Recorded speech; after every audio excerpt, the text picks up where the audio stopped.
Hola, bienvenidos de nuevo a esta nueva semana en el curso de mecánica cuántica. Tenemos ahora el tema de momento angular. Vamos a comenzarlo y vamos a ver lo que son los eigenvalores disponibles para ciertos operadores, ¿no?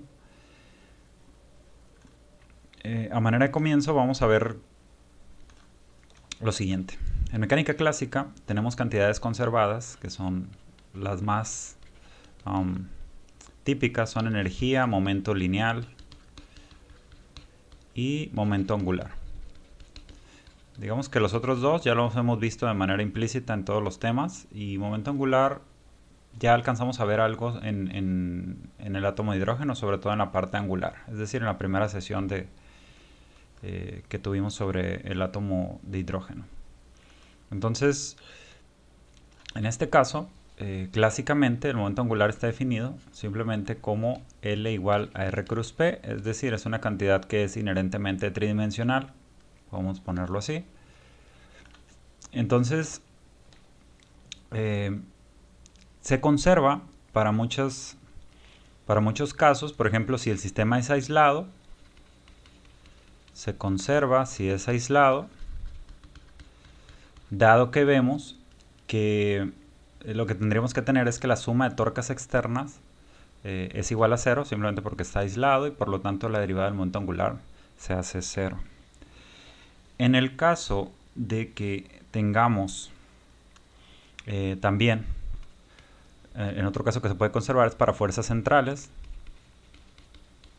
Si tenemos un campo de fuerza central, como estábamos suponiéndolo como primera aproximación en el átomo de hidrógeno, lo que tenemos es que lo que es la fuerza, es decir, lo que es P punto, podemos decir que está dirigido hacia R. Digamos que es atractivo o repulsivo. Independientemente de eso, este vector va a ser proporcional al vector unitario R, por ejemplo. Entonces, en ese caso, lo que vemos es que si hacemos la derivada de L con respecto al tiempo, lo que tenemos es que esto sería R punto cruz y P es MR punto, básicamente. Entonces este primer producto, esta primera parte del producto es cero, mientras que para ese caso vas a tener R cruz P punto, pero ambos son proporcionales a este vector unitario. El carácter central de R aquí está dado simplemente como RR unitario, y esta es cierta proporción de R unitario, sea repulsivo o sea atractivo. Entonces en fuerzas centrales vemos que también este término es cero, por lo tanto L se conserva, es un vector constante. Pero claro, aquí estamos viendo las cosas desde el punto de vista clásico. Vamos a ver que todo esto cambia en cuántica. Sin embargo, aún así, lo que sí se hereda es la forma del operador, porque como hemos visto, necesitamos hablar en realidad de las cantidades X y P. Hemos visto que son cantidades conjugadas, y de hecho aquí ocurren de manera natural, puesto que como L es igual a R cruz P, algo que vamos a estar usando bastante es esta idea de tomar por componentes. Por ejemplo, Lx, simplemente seguimos la regla. En la regla del producto cruz, lo que va a quedar es que la siguiente letra es la que tenemos que poner, y la componente esa es Y, multiplicado por PZ menos ZPY. De manera similar, con esas permutaciones cíclicas, la siguiente letra es Z, entonces es PX, de manera cíclica XYZ, y después XYZ de nuevo. Entonces aquí sería XPZ. Y por último, LZ, que lo vamos a estar usando bastante, es XPY menos YPX. Decíamos que algunas cosas ya las hemos mencionado bastante. Por ejemplo, la idea va a ser ahora que estos van a ocurrir como operadores. Sin embargo, vamos a hacer tanto uso de los operadores que vamos a quitarle este gorrito que estamos acostumbrando a poner en el curso. Específicamente, en representación X, Y, Z, por ejemplo, que ya hemos mencionado, lo que tenemos es que la forma de estos van a ser, por ejemplo, Lx va a tomar la forma, ya vamos a dejarle de poner el gorrito para no estar batallando tanto. Y aquí va a ser h barra sobre i. Acuérdense que este toma la forma de derivadas parciales, entonces va a ser y por la derivada parcial respecto a z. También no vamos a batallar con esto. Esto significa derivada con respecto a la coordenada z, por ejemplo. Menos z derivada con respecto a y. Mientras que ly toma una forma similar, z parcial con respecto a x menos x parcial con respecto a z, mientras que este último va a ser el prototipo, vamos a ver en un momento por qué, va a ser x parcial con respecto a y menos y parcial con respecto a x. Entonces, este es Lz. ¿Por qué decíamos que esto? Porque a fin de cuentas, lo que tenemos vamos a ver qué relación tiene esto en coordenadas esféricas. De hecho, ya lo mencionamos en relación al átomo de hidrógeno. Y entonces, pero antes, de hecho, bueno, podemos ver esto, cuál es la representación específicamente. Lo que tenemos es que si nosotros notamos, vamos a ver cómo serían estas coordenadas esféricas, así como un acto de justicia, digamos, a esta representación. Como la derivada con respecto a phi, a fin de cuentas, en el cambio de coordenadas esféricas a cartesianas y viceversa, que sabemos que x es igual a r seno de teta coseno de phi, y es igual a r seno de teta seno de phi, y z es igual a r coseno de teta. Acuérdense que esto es simplemente ρ en coordenadas cilíndricas. Entonces lo que tenemos es que esto va a ser la derivada, la parcial de x con respecto a phi, parcial con respecto a x, más la parcial de y con respecto a phi, parcial con respecto a esa coordenada, más la parcial de z con respecto a phi, parcial con respecto a z. Sin embargo, vemos que z no depende de phi, por lo tanto este término es igual a 0, mientras que la parcial de x con respecto a phi se convierte en un menos seno, entonces esto en realidad es menos y parcial con respecto a x, y de manera similar la parcial de y con respecto a phi se convierte en coseno, que es simplemente la variable x parcial con respecto a y. Es decir, de ahí se mira fácilmente, como esto en realidad es lo mismo que aparece aquí, en realidad quiere decir que esta cantidad es igual a h barra sobre i por la parcial con respecto a phi. Y esa es la razón por la que se escoge bastante lo que es este como un operador respecto a lo que se van a ver varias cosas, ¿no? O sea, la componente z de momento angular, digamos. Los otros son un poco más complicados. Por ejemplo, ya vimos esto. Es decir, esto lo podríamos haber puesto en coordenadas. Obviamente ya habíamos dicho que esto es menos r seno de teta seno de phi parcial con respecto a x más r seno de teta coseno de phi parcial con respecto a y, ¿verdad? Simplemente pusimos en coordenadas esféricas todo. Y vamos a ver cómo sería entonces, por ejemplo, para Lx. Aquí vamos a aprovechar, vamos a ver primero qué es la parcial con respecto a teta, que de nuevo sería parcial con respecto a teta de x. Entonces eso lo voy a hacer simplemente de manera directa, sin expresar la regla de la cadena. Aquí es parcial con respecto a teta de x, todo sería teta nada más, la diferencia, ¿no? Entonces la parcial de x con respecto a teta es r coseno de teta coseno de phi parcial con respecto a x. La parcial de teta, perdón, de y con respecto a teta es simplemente r coseno de teta seno de phi parcial con respecto a y. Esto estamos sustituyendo. Y por último es parcial de z con respecto a teta, que es menos r seno de teta parcial con respecto a z. Y lo que vemos es como lo que necesitamos, digamos, es y parcial con respecto a z. Entonces esa parte la podríamos extraer de este último término, ¿verdad? Es decir, si multiplicamos esto por menos h barra sobre i, vas a obtener este término en positivo, al menos extraerlo de este último. Entonces va a quedar menos h barra sobre i, que es lo mismo que multiplicar por ih barra. Entonces va a quedar aquí ih barra por esta cantidad. Ya sabemos que es h barra, menos h barra sobre i, lo convierte bien. Bueno, lo vamos a poner así.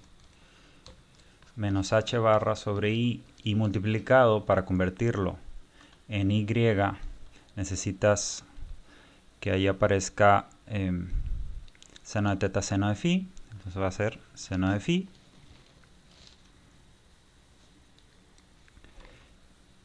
Y vamos a... Lo que va a quedar aquí es el seno de phi por coseno de phi. Aquí seno cuadrado de phi, por ejemplo. Y podríamos aprovechar que este solamente tiene estos dos primeros términos. Es decir, cuando vemos que esto es la parcial con respecto a teta, cuando hacemos este múltiplo, ya tenemos el término que queríamos aislar. Y acá queda z parcial con respecto a y. Entonces, tendríamos, por ejemplo, al hacer eso, si nosotros sumamos, bueno, voy a expresarlo así.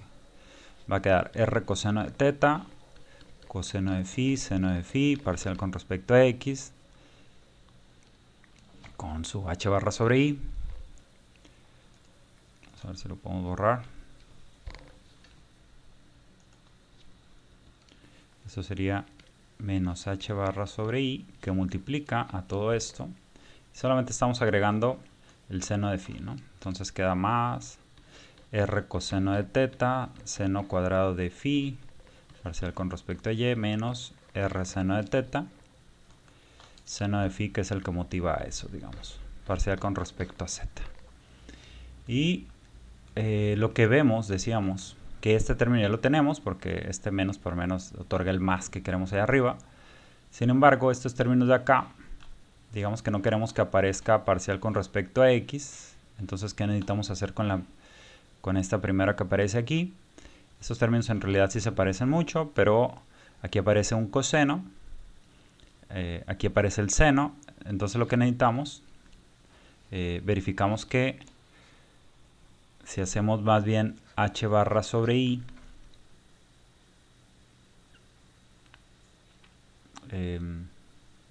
negativo también. ¿Por qué razón?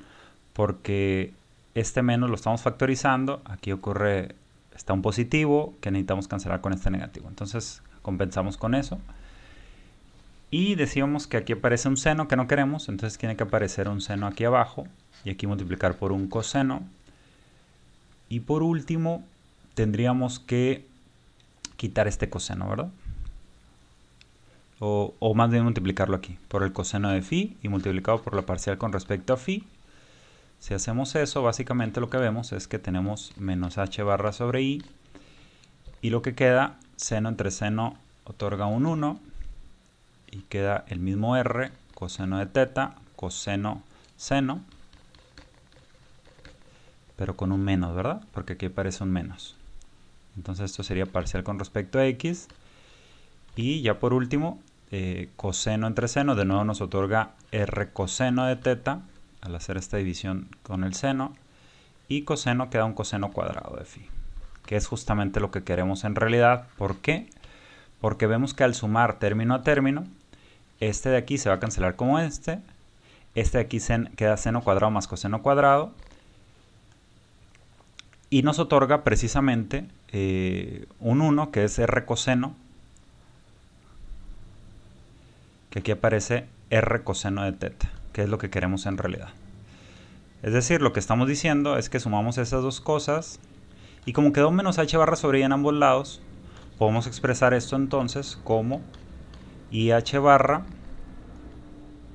y aquí quedaría el seno de phi por la parcial con respecto a teta, y acá lo que hicimos en realidad, esto de aquí es la cotangente de teta más la cotangente de teta por el seno de phi, si no me equivoco, perdón, por el coseno de phi,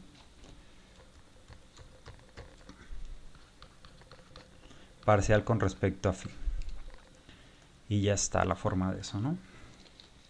Entonces, y de manera similar, ya esto no lo vamos a hacer, simplemente lo vamos a expresar, pero ya se imaginarán que toma una forma similar en realidad, porque X y Y de cierta forma se parecen. Entonces queda IH barra, y aquí queda, perdón, esto fue para el de arriba, estoy todo mal.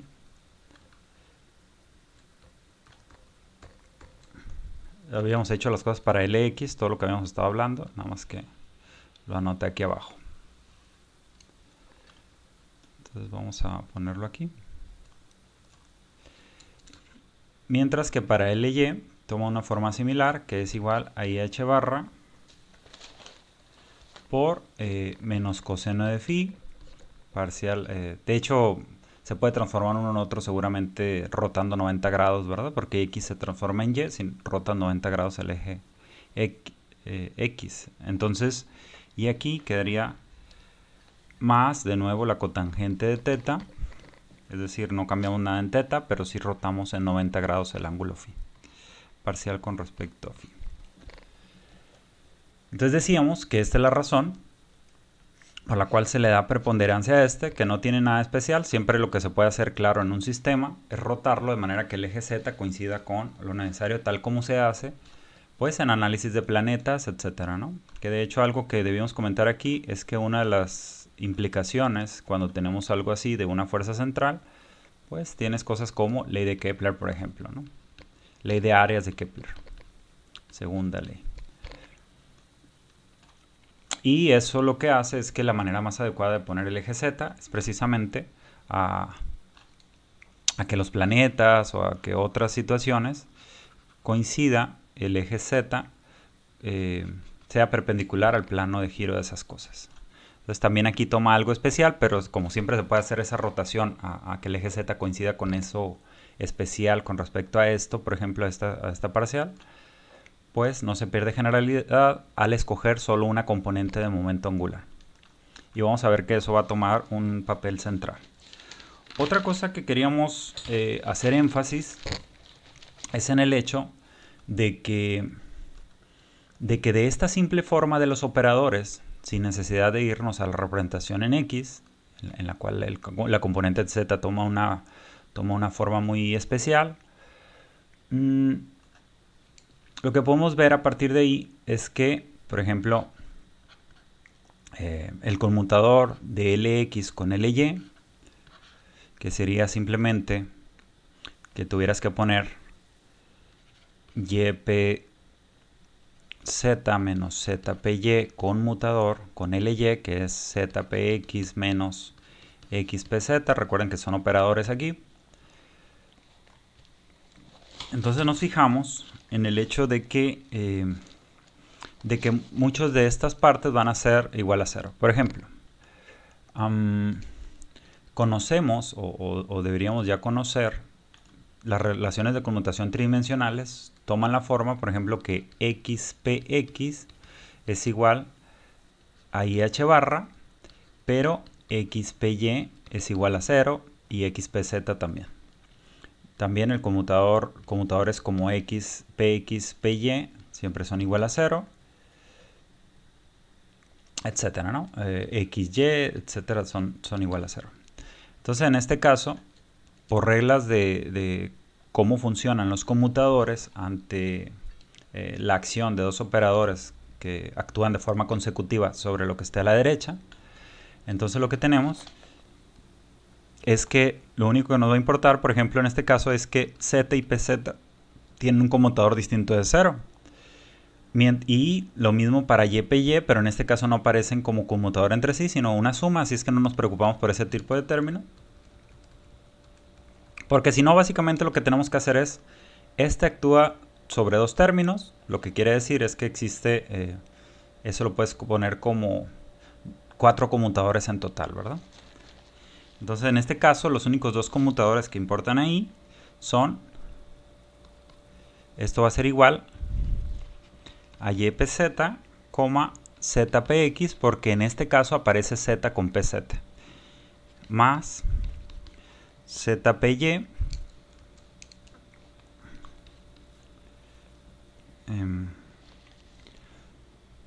conmutador con xpz, que en realidad eso resulta del menos por menos que resulta aquí. Esto sucedió este más, y en este caso vas a tener conmutador de nuevo con zpz. Recuerden que, por ejemplo, esta parte de aquí lo que significa es que tienes que poner y por la izquierda actuando sobre como operador con pz, conmutador con zpx.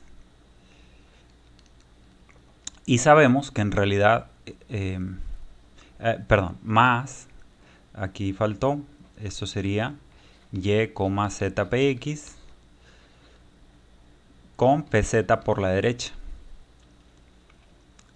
De nuevo, esta cantidad, cuando saques z por la izquierda y px por la derecha, sabemos que y conmutador con z es igual a 0 y que y con px también es igual a 0. Por lo tanto, esto va a ser 0 todo el tiempo. Aquí no ocurre lo mismo, estoy yendo solamente con la parte de la izquierda. Aquí de manera similar, aquí va a quedar z lo sacamos por la izquierda, pero p y conmutador con cualquiera de estos dos va a ser igual a 0. Y por lo tanto, solo nos va a preocupar más bien el conmutador de z con xpz va a ser el único distinto de 0. Y además, cuando hagamos el conmutador de z con x, esto va a ser igual a 0. Y de manera similar, entonces aquí queda yz,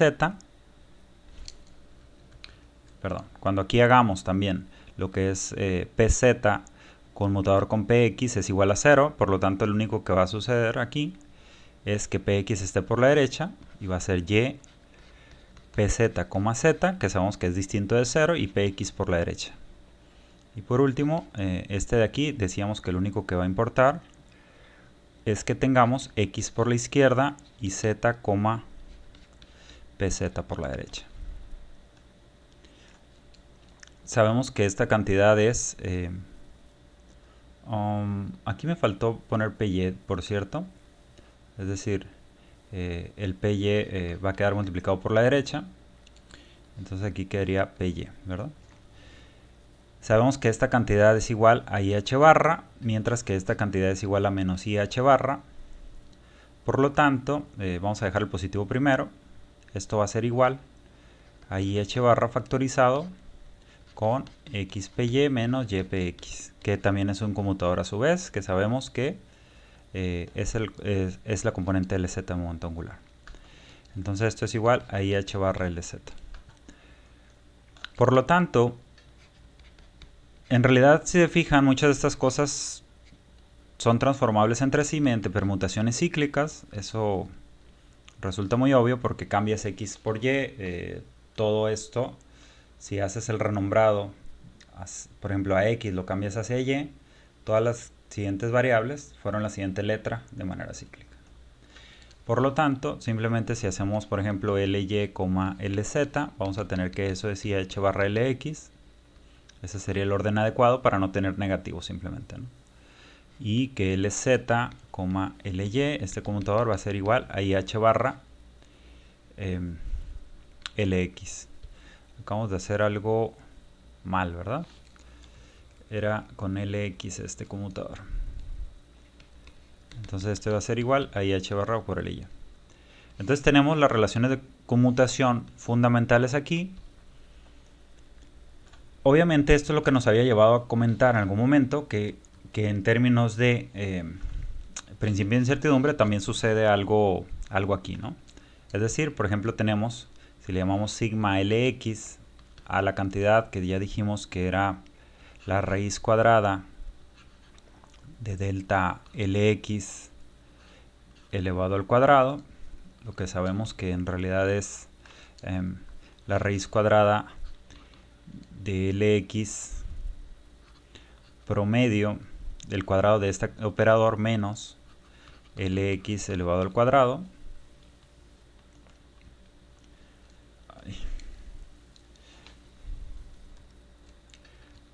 Bueno, entonces esa cantidad sabemos que como va a ser, lo que vamos a tener es que sigma lx multiplicado por sigma ly va a ser mayor o igual que su conmutador, el valor absoluto del conmutador, que en general va a ser distinto de 0. Entonces sobre 2. Por lo tanto, lo que estamos diciendo es que aquí ocurre una forma del principio de incertidumbre en que esto es mayor o igual que h barra sobre 2, pero multiplicado por el valor absoluto de lo que es el promedio de LZ. Lo parte importante es que esto es en general es distinto de 0, y como esto va a ser distinto de 0, en general, dependiendo del valor obviamente de LZ, entonces no podemos tener observaciones simultáneas de cuánto vale Lx y Ly. No pueden tener un valor definido simultáneo exacto, ¿no? Entonces eso significa, en particular, digamos conociendo LZ, ¿no? Entonces si conoces LZ, no puedes tener Lx y Ly de manera simultánea. Eso lo que significa es que no existe como el momento angular al cuadrado, o sea, es decir, lo que es la magnitud del momento angular, perdón, no magnitud, sino como componentes específicas. Es decir, como Lx y Ly de alguna forma ya quedan difuminados sus eigenvalores, no podemos tener un valor preciso, digamos, de lo que llamamos Lx multiplicado por i, más Ly multiplicado por j, más Lz multiplicado por k. Sí podemos tener un valor preciso de alguno de ellos, pero los otros dos, su valor queda sujeto al principio de incertidumbre, de acuerdo a estas relaciones. Entonces, lo que quiere decir es que esa versión clásica en la que tenemos un momento angular bien definido, tridimensional, en que tiene una dirección bien definida, no existe. Sí podemos tener en una dirección una medida, pero simultáneamente no podemos tener las otras dos medidas. Esa es una gran diferencia con la mecánica clásica, ¿no? Bueno, dicho eso, vamos a seguir con estas ideas, y ahora vamos a pasar, para poder incluir, digamos que esta es la versión clásica y todo eso, vamos a pensar que cualquier tipo de operador que satisfaga estas relaciones de conmutación se le va a llamar operador de momento angular. Entonces yo lo voy a llamar J. Aquí es seguir un poquito más. Bueno, hay muchos textos en que sí se menciona así, así es que. Entonces vamos a decir que en general,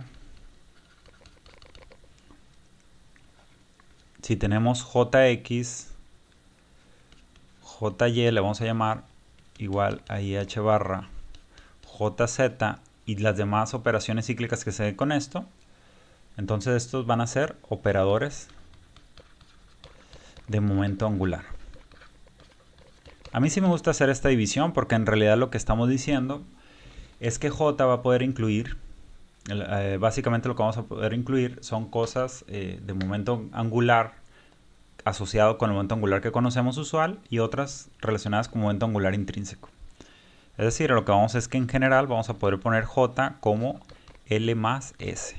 Pero eso lo vamos a ver después. De hecho, vamos a aquí a expresarlo, digamos, lo que es la teoría de momento angular en términos también de operadores de creación y aniquilación. Pero antes que esto, digamos que volviendo a esta idea de lo que tenemos aquí, obviamente aquí lo que tenemos es que L cuadrada es igual a Lx cuadrada más Ly cuadrada más Lz cuadrada. Entonces, de manera similar, aquí podemos definir un J cuadrada que sea la magnitud al cuadrado de estas tres componentes, pues. Y vamos a seguirnos preocupando bastante por la idea de conmutadores. Decíamos que vamos a dar énfasis a la componente Z, pero en realidad cualquiera de las otras dos pudo haber sido igualmente de buena. Sin embargo, recuerden que la componente Z sí tiene algo especial con respecto a escoger coordenadas esféricas. Entonces, quiere decir que podemos escoger uno de ellos. Vamos a ver, digamos que escogemos J cuadrada conmutador con JZ. ¿Y qué es lo que ocurre? Si hacemos eso, lo que estamos haciendo en realidad es Jx cuadrada conmutador con JZ más Jy al cuadrado conmutador con JZ más JZ al cuadrado conmutador con JZ. Obviamente este conmutador sí es igual a 0 porque ponemos este por la izquierda y por la derecha, y JZ consigo mismo el conmutador es igual a 0. Sin embargo, aquí no ocurre bueno, no ocurre de manera tan inmediata, digamos. Entonces te queda jx, jz más lo mismo, jx, jz, pero jx por la derecha, porque esto fue una multiplicación, tienes que sacar un término, un factor por la izquierda y el otro factor por la derecha. Y aquí sería de manera similar jy, jz más jy, jz, ese conmutador, pero con jy a la derecha. Y ya teniendo estos cuatro términos, lo que vemos es que jx, jz, ya de acuerdo a todo lo que hemos dicho, como no son letras continuadas, entonces esto es igual a bueno, todo el tiempo va a ocurrir IH barra. Y aquí queda jx, perdón, lo voy a poner así. Voy a poner los valores, aquí es jx, pero multiplicado por menos IH barra jy. Entonces esto va a ser menos jx, jy. Por otro lado, esto jx, jz, dijimos de nuevo que iba a ser menos jy por IH barra, pero quedó en este orden. Y aquí quedó más jy y jz, eso sí tiene el orden correcto, entonces es IH barra jx. Y este último, también de manera similar, es jx por IH barra. Y esto jy. Entonces lo que vemos es que más bien se cancelan estos por pares y esto es igual a 0. Obviamente también esto implicaría que jz, conmutador con jx, es igual a 0 o con jy también. Cualquiera de ellos, pero solo uno de ellos. Entonces lo que tenemos es que j cuadrada y jz, ellos sí tienen eigenfunciones en común. Entonces,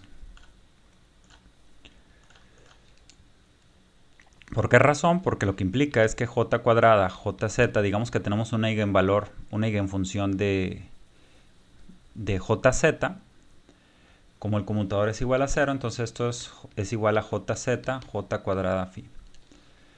Obviamente, si aquí ponemos un cierto valor, vamos a poner cualquiera, alfa, por ejemplo.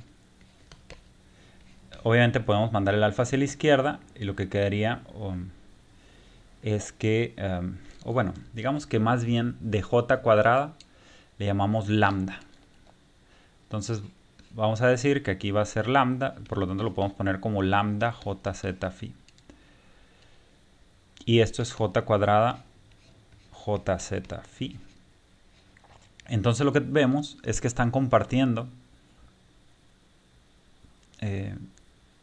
que este vector, que en realidad sabemos que es proporcional al mismo phi, por la cuestión de que dijimos jz phi es igual a lambda phi, perdón, dijimos bien j cuadrada phi.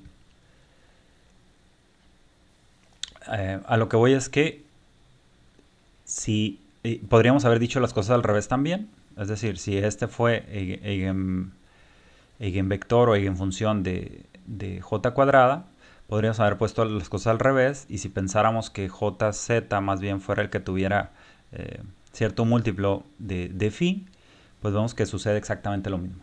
Es decir, el operador, este de aquí, la nueva eigenfunción, fue tanto eigenfunción de j cuadrada como eigenfunción de j phi.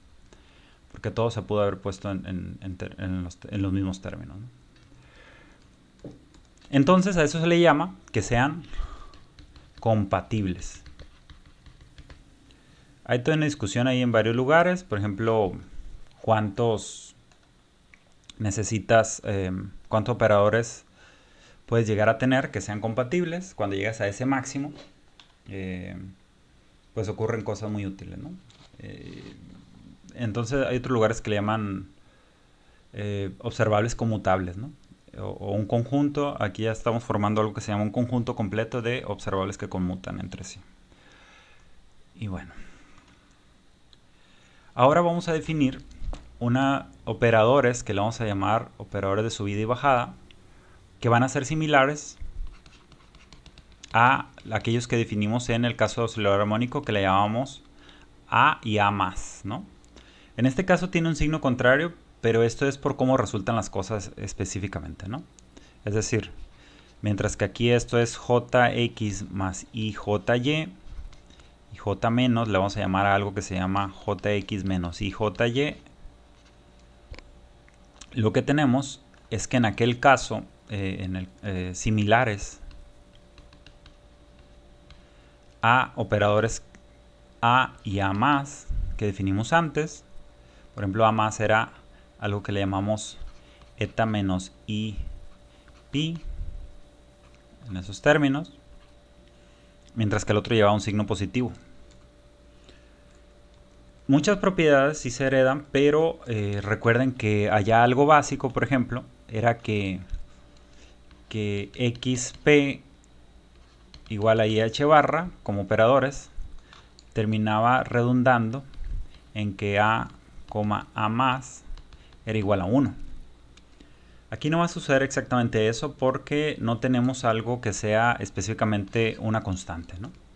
Sino que tenemos algo que es un múltiplo de otra componente del momento angular. Entonces vamos a ver cuáles son las propiedades de ellos. Por ejemplo, simplemente entre ellos el conmutador es j más j menos, que sería jx más ij conmutador con jx menos ij. Todo esto va a ser mucho tema de conmutadores. Jx con jx es igual a 0 el conmutador, mientras que jx con jy, su conmutador, bueno, va a quedar aquí menos i que multiplica el conmutador de jx con jy, más i conmutador de jy con jx. Estos dos conmutadores, uno son el negativo del otro, entonces esto se mezcla. Jx con jy es ih barra jz. Entonces lo que tenemos es que esto es igual a 2h barra jz. También otros conmutadores importantes con relación a estos dos son, por ejemplo, j cuadrada, j2. J cuadrada conmutador con j más. Entonces lo que vemos es que aquí va a quedar, por la definición de este j más, queda j cuadrada, jx más i veces j cuadrada jy. Sin embargo, ya dijimos que el conmutador de estos son individualmente ceros, así como con jz, por lo tanto este es igual a 0. Y lo mismo obviamente para j cuadrada j menos, también es igual a 0. Mientras que otro conmutador importante, como estamos dándole preponderancia al jz, si ponemos j más menos, sabemos que en realidad estamos haciendo jz, jx más menos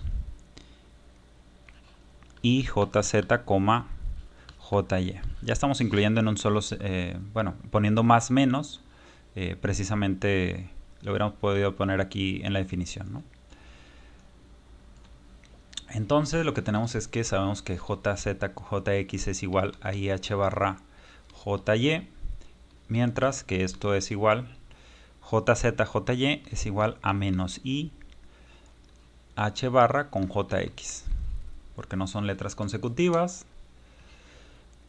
I cuadrada es igual a menos 1, por lo tanto es lo mismo que si tuviéramos ih barra con jy más menos i jx. Obviamente podemos factorizar este más menos. Bueno, i cuadrada es igual a menos 1. Entonces lo que tenemos es que esta cantidad es lo mismo que si tuvieras h barra por ij menos más jx, ¿verdad?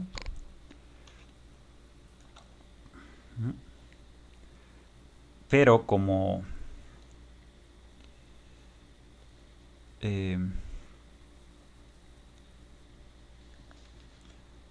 más menos jx, probablemente hice un error aquí, ¿verdad?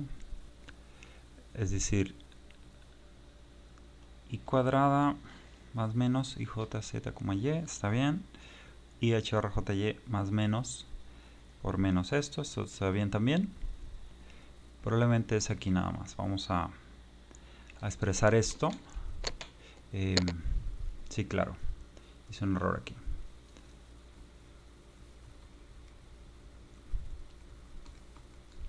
Vamos a ponerlo esto como menos por menos da más. Del i cuadrada. Entonces podemos expresar esto como más menos jx. Así. Más ih barra jy multiplicado por h barra. Perdón, ih barra y jy multiplicado todo por h barra. Obviamente podemos factorizar aquí. Entonces esto es igual. Podemos factorizar el más menos. Lo que dice es que si escoges el más, nos quedamos con un más. Entonces queda jx más menos. Y si tienes el menos, menos por menos da más, siempre otorga el signo positivo. Eso era el único error. Multiplicado por h barra. Y sabemos que esto es el mismo j más menos. Entonces, por último, tenemos que jz conmutador con j más menos es igual a h barra, perdón, a más menos h barra. Esta va a ser importante, multiplicado por el mismo j más menos. Todos estos tenían más o menos sus análogos. En el caso de los conmutadores a más, por ejemplo, aquí lo que está ocurriendo es un extra con el jz.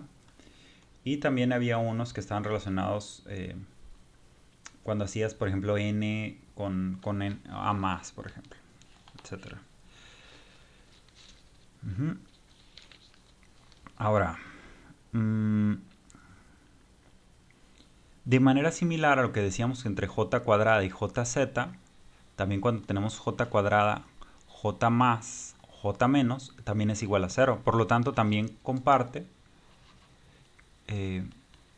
eigenfunciones comunes. Es decir, son compatibles también entre ellos.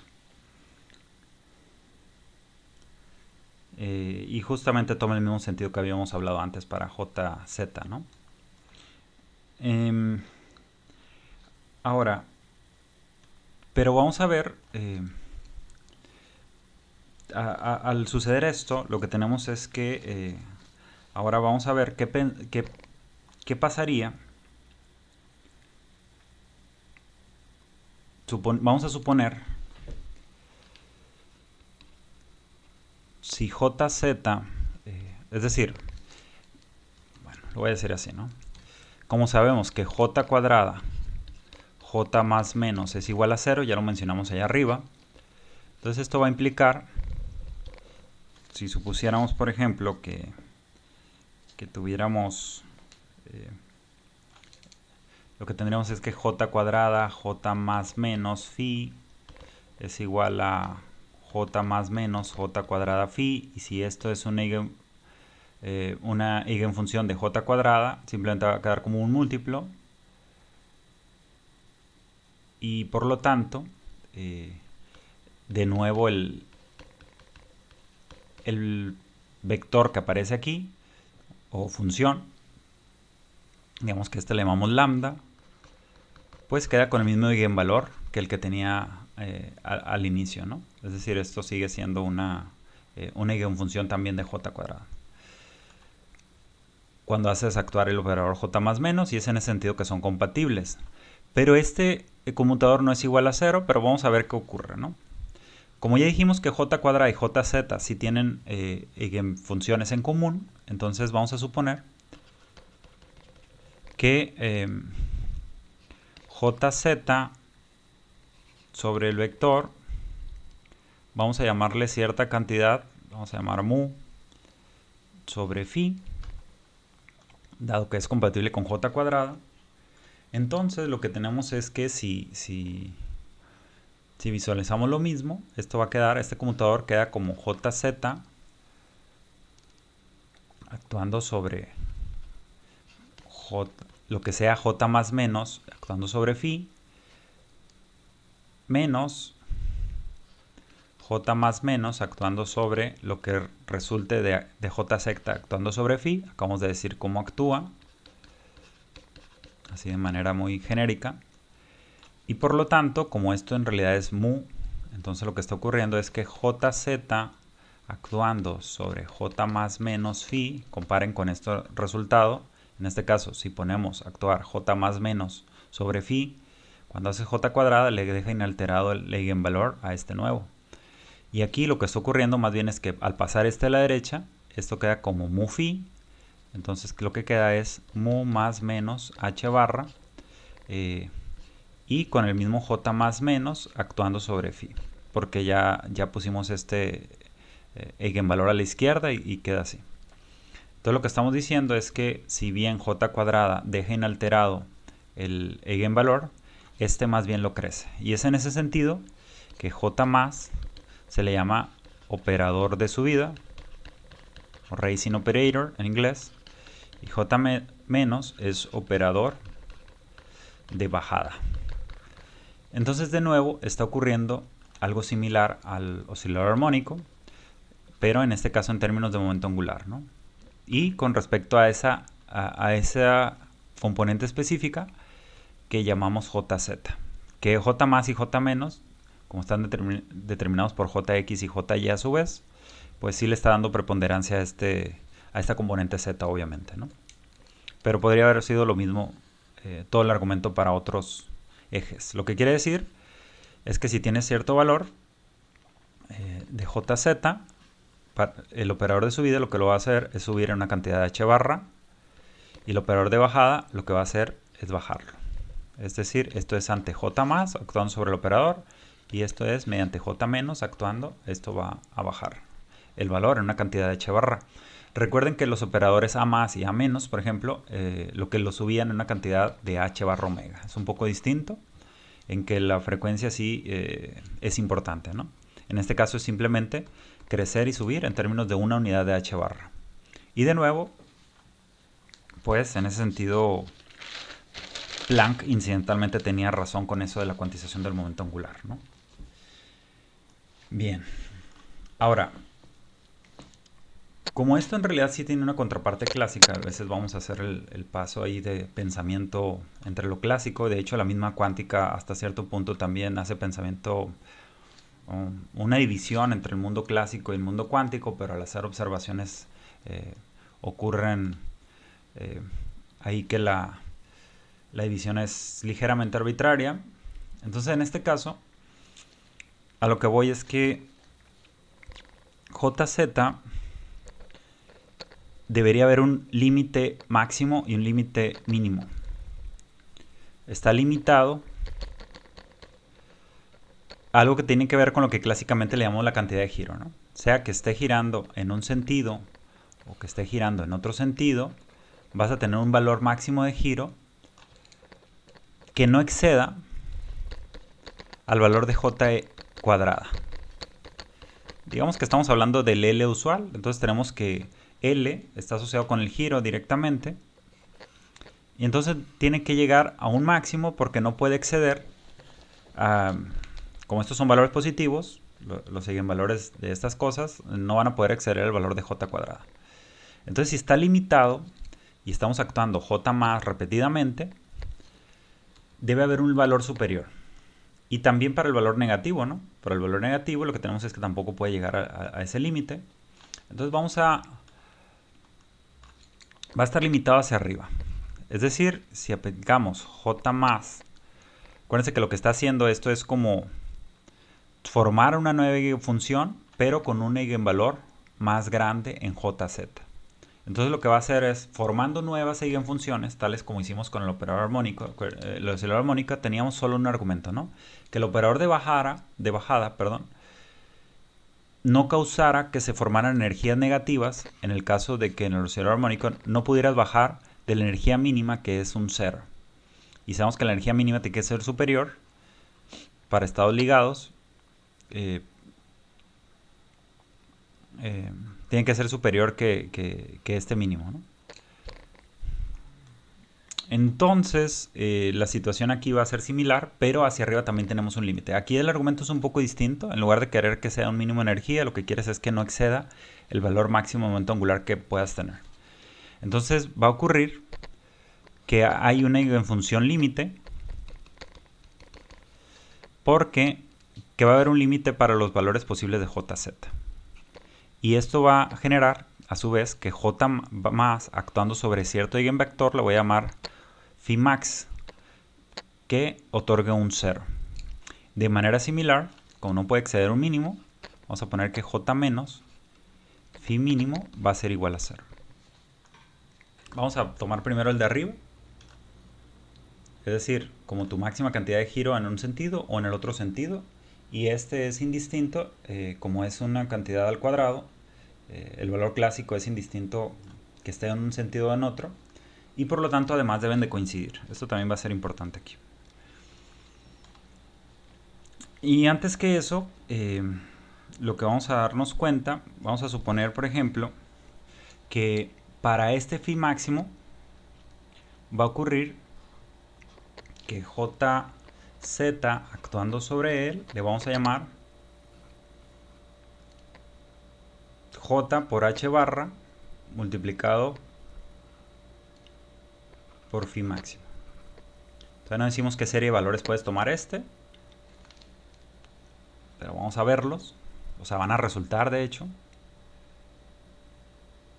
Y de manera similar también vamos a pensar que J por phi mínimo, pues cierto J primado por H barra por phi mínimo. Tiene sentido ponerle H barra porque a fin de cuentas cuando estás creando con operadores de creación, perdón, de subida, estás generando nuevos valores disponibles de momento angular para JZ.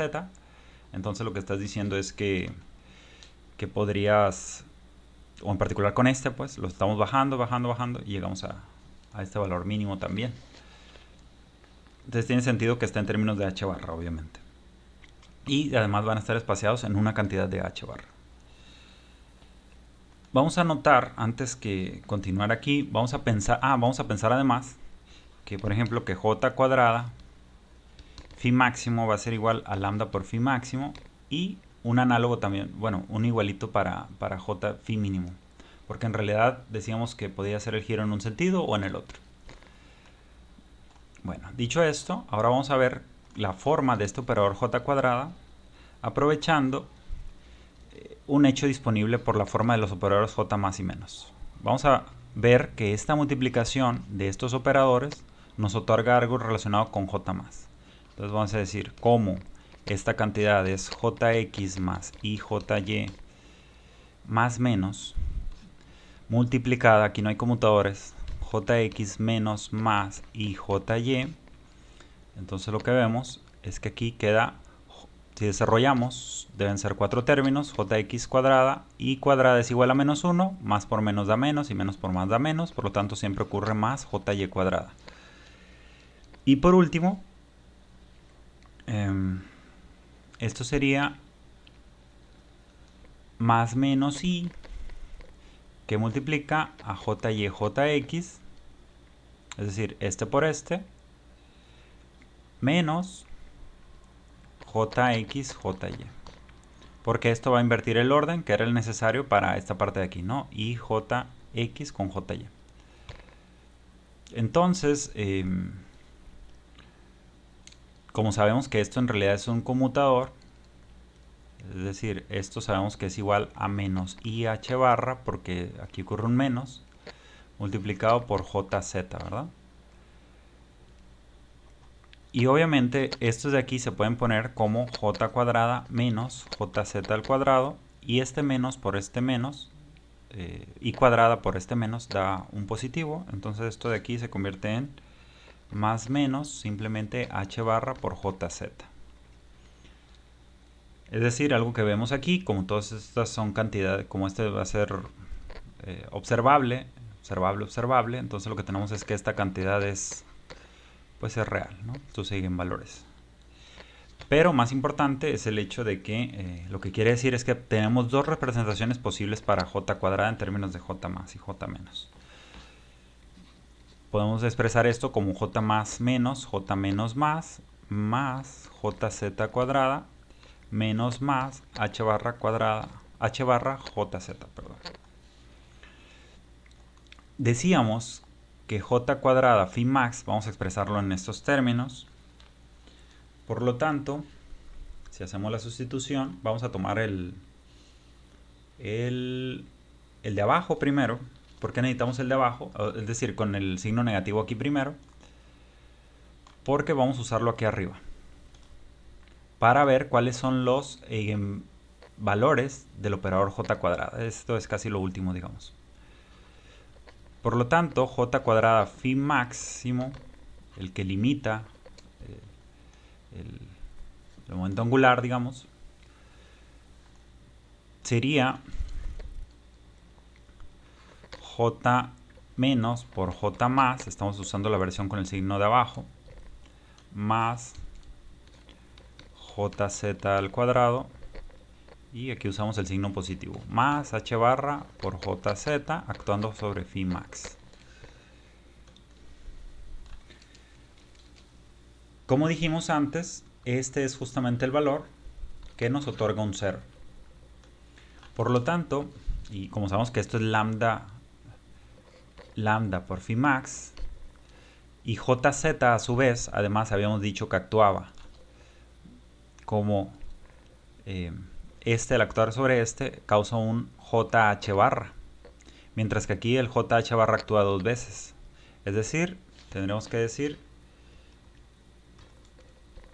por aquello de la compatibilidad entre j cuadrada y jz, la relación que tienen ellos dos es que lambda phi max podríamos decir que es igual a h barra por j cuadrada, causado por esto, h barra cuadrada aquí, más h barra cuadrada por j. Y esto actuando sobre el mismo phi max. Entonces esta es la relación entre eigenvalores para este específicamente, que tiene como eigenvalor jz phi max igual a jh barra phi max. Para ese valor específico, lo que tenemos es una relación entre eigenvalores de jz, por lo tanto lambda es igual a h barra, o bueno, lo voy a poner así, a j por j más 1 h barra.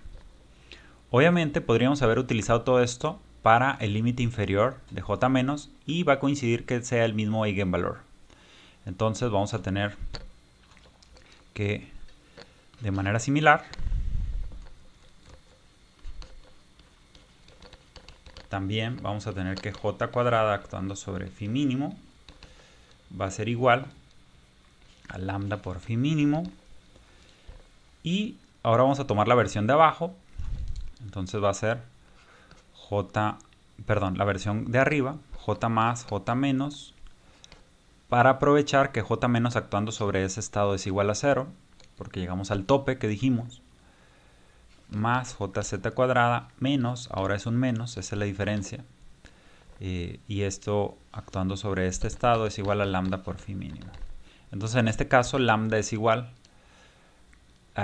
aquí también va a ocurrir j cuadrada por h barra cuadrada, aquí j por h barra cuadrada, entonces el mismo argumento, pero dijimos, ese es un j tope mínimo, entonces lo que va a suceder, vamos a llamarle primado a ese estado, así lo llamamos allá arriba, menos 1. Como este estado tope tiene que ser igual a este lambda, causa eso, entonces j por j más 1, aquí por h barra cuadrada, ¿verdad? Sí. Que es el que coincide con las unidades de momento angular. Entonces j por j más 1 es igual a j primado por j primado menos 1. Y esto tiene dos valores posibles. De hecho, este tipo también ya no lo encontramos antes en el tema del átomo de hidrógeno, cuando veíamos que había un truncamiento para los valores de L. Y sucede aquí dos opciones, ¿no? Que j primado sea igual a j más 1. Obviamente esto causa que este sea j más 1 y esto sea j solamente. Queda lo mismo. O que j primado sea igual a menos j. ¿Estás de acuerdo? Porque si hacemos eso, este es menos j, vamos a factorizar el signo menos y con el menos j de aquí se va a cancelar y queda exactamente lo mismo. Este valor lo vamos a descartar, pues indicaría, por ejemplo, para este tema que asociamos con lo clásico, que pudiera girar más en un sentido que en otro, en términos de cuál es el valor disponible de j cuadrada. Entonces este digamos que es como no físico o no posible. Entonces lo único que está diciendo es que uno es el negativo del otro. Entonces nos damos cuenta que gracias a estos operadores de subida y bajada, además, podríamos haber formado nuevos eigenestados. Y entonces obviamente lo que está sucediendo es que podemos irnos en ciertos valores. Estos valores los vamos a denotar como m. Es decir, tienes tu valor máximo disponible menos j y tienes tu valor máximo disponible más j. Y todos estos están divididos por una cantidad de h barra hacia abajo o hacia arriba hasta que llegas al otro. Entonces todo es una escalerita de h barras hacia arriba o hacia abajo. ¿Y cuál es el número posible de estados? Pues obviamente lo que está diciendo es que vas a tener, por ejemplo, que j vas a poder dar cierto número de pasos, 1, 2, 3, 4, 5, 6 o los que sean disponibles. Entonces va a ser igual a desde que empiezas más cierto número entero de pasitos que te lleva hasta arriba y que ya se aniquiló gracias a la operación de un operador de subida o de bajada. Entonces lo que estamos diciendo es que j es básicamente es igual a un número entero sobre 2. Y tienes obviamente dos posibilidades. O j es entero o j es semientero. Y nos quedamos con la relación. Obviamente este máximo era para este valor específico. Por ejemplo, aquí habíamos dicho, para la eigenfunción correspondiente al máximo de momento angular posible en jz, limitado por j cuadrada, lo que tenemos es que jz actuando sobre phi máximo es igual a jh barra phi, que por cierto ya dijimos que va a ser semientero o entero. Pero, y obviamente jz phi mínimo, en este caso es igual a menos j h barra phi mínimo. Pero los intermedios podemos denotarlos por un valor m, ¿no? En general. Entonces tenemos la relación general de que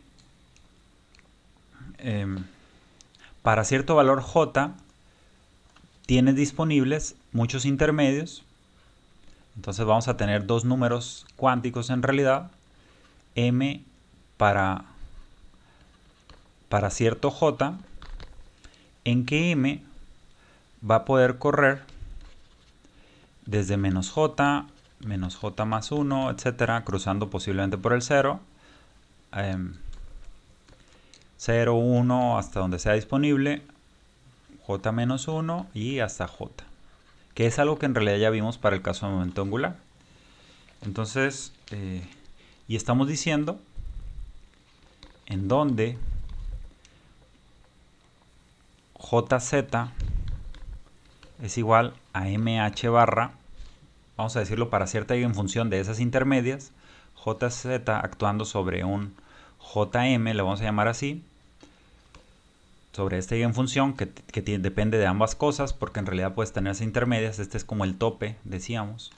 Entonces lo que va a tener es que esto va a ser igual a mh barra phi jm, que ya incluye los dos valores de esos extremos. Y j cuadrada actuando sobre phi jm, a j cuadrada solo le importa el valor del tope, que es el que lo indica de hecho. Entonces este va a ser igual a j por j más 1 h barra con phi jm. Esto es algo que ya nos topamos antes, específicamente para el valor de Lz, nos topamos que era un valor entero y que iba a correr desde menos m hasta m. Pero aquí estamos argumentando algo más general, ¿no? Incluso permitiendo la posibilidad de que tengamos valores sementeros. Con eso culminamos en esta ocasión. En la siguiente vamos a seguir profundizando sobre las implicaciones de todo esto. Entonces, hasta mañana.